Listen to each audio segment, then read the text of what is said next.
Hello, everybody, my fellow Athenians. This is Joseph Leetzen here on the EIB network. 7:50 a.m., 12 o'clock p.m. local time. Your source for what's hot with our polis and what's not.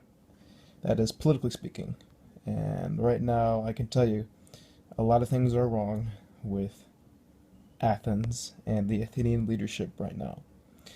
Every morning I'm proud waking up an Athenian, but I personally believe it is an act of committed hubris for our government system to continue in this twisted, thick bowl of swampy soup that we call democracy.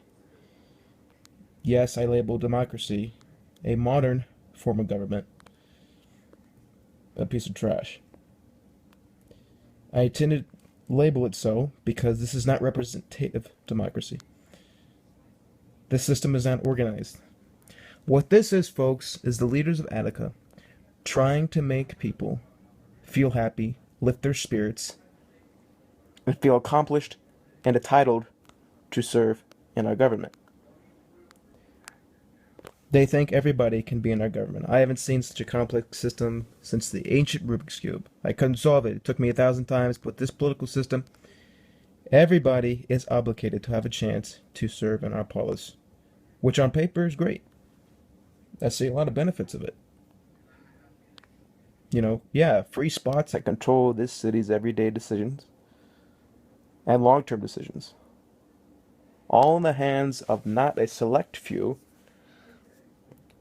that can perhaps efficiently run Athens, but instead someone who has two buck teeth and the education of raising chicken. I'm assuming that's what Athenian farmers do right now, can have the same influence of a well dressed nobleman and the finest toga linens, and as an equally high valued education. So basically, a high school dropout can have the same influence as a Wall Street shark. That is what's going on, folks. That's what you need to know. And what I don't understand is that this democracy is decentralizing power, and it's not leading to the efficient control of power that can help you in times of war. And what we are facing right now is a huge war. I'll get to that in a moment.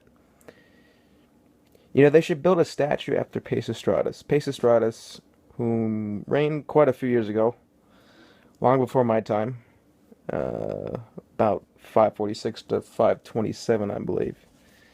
Exiles, Achaemenids, and other aristocrats, people whom stall the process of law with their bickering and disagreements and blah. Unlike this democracy today, where everyone has their own opinion and no one has a consensus on a single strategy. It's like listening to the Three Goons, Three Stooges, each say a turn in talking. You can't get a clear consensus about what we are trying to do and what direction we are trying to lead people. You get these many different factions. Okay.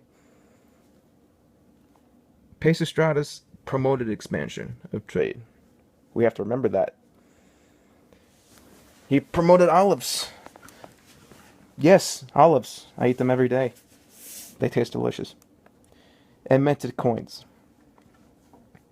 Then everything changed.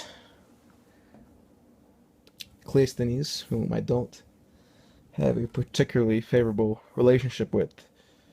My father didn't have a good relationship with him, and I do not have a good relationship with what he has established. Introduced democracy.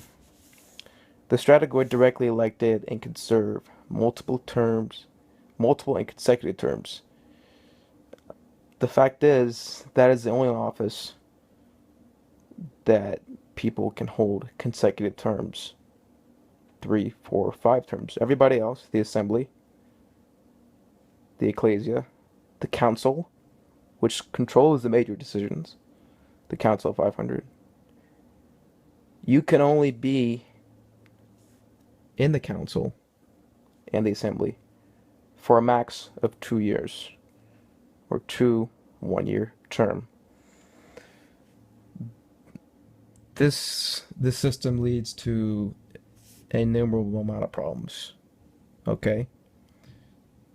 The problem that we faced a few years ago is the factions, the power they can gain, the hill, shore, and plain. Okay, each could vie for power. Now, people thought this was a huge problem. Okay, these so-called people who advocated for democracy now sought decentralization. Keep that in mind, folks. That's become a huge issue in this current war we're facing.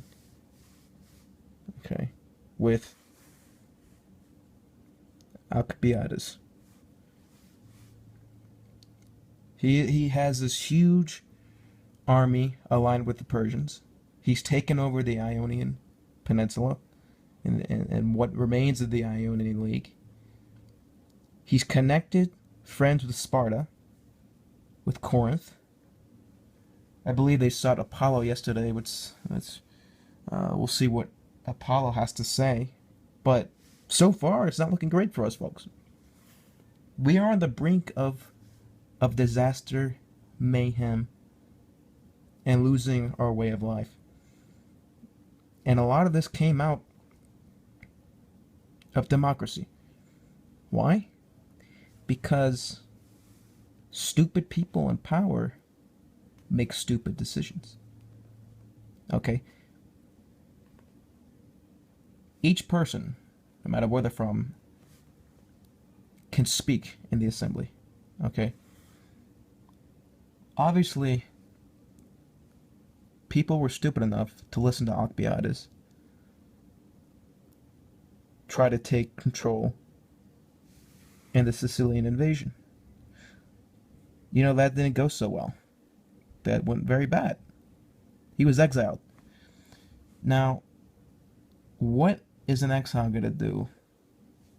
I don't know, plot revenge? Maybe dine and drink some wine with his Persian friends? I don't know. Retire? No. That's not what he's got to do. What he did is catapult a major offensive campaign against us. Okay, there's around 300,000 people standing on the doorstep of Athens. This is bigger than the Battle of 300. This will be more important than the Persian War. Our leaders made a huge mistake. They didn't listen to my podcasts. They didn't listen to my advice. We needed a strong leader.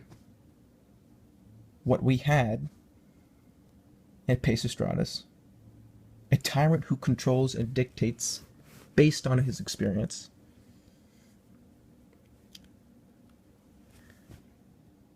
Folks, we have 30 divisions in Attica. 30. Each one of them representing a tribe. Now,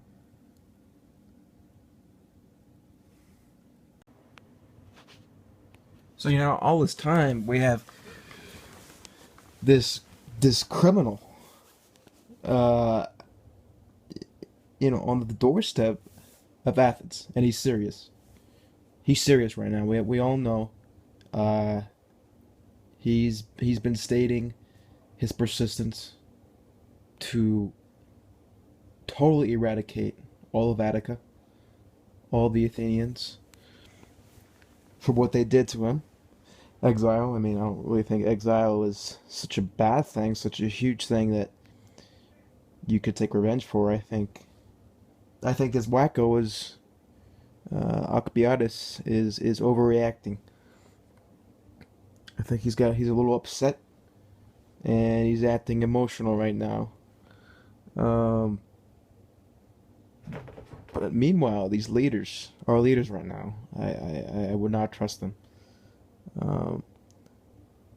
We have Nicias, who is perhaps the most incompetent ruler uh, I have ever seen, ever witnessed. He's he's gorging in wine and feasts and festivals. Meanwhile, Athenians, we're starving right now. We have nowhere to go. We're trapped, and all the meanwhile the Democrats are divided between each other since we don't have a position of control. People from the south outside of Athens are for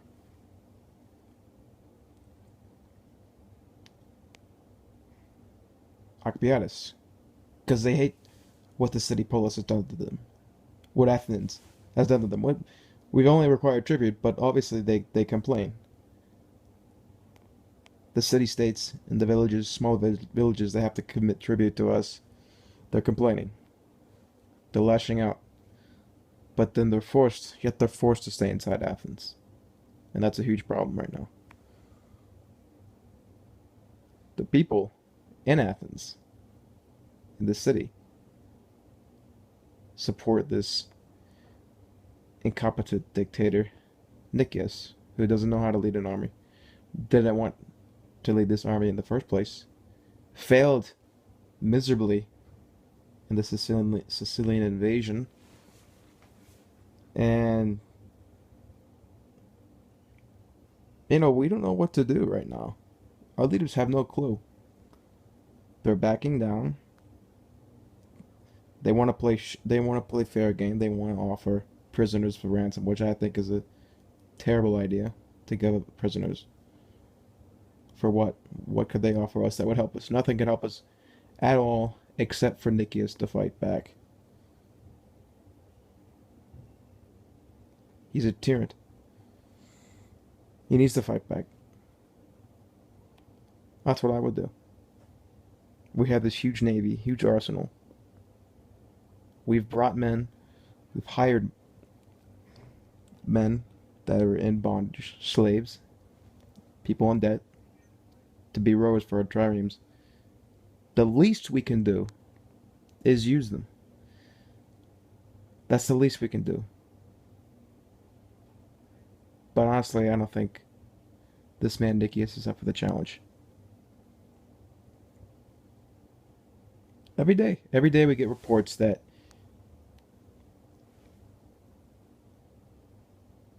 Alcibiades is ascending, is closing in on Athens. Folks, how did we get to this point where we're surrounded and almost in utter defeat? I think part of the reason that we need to establish is that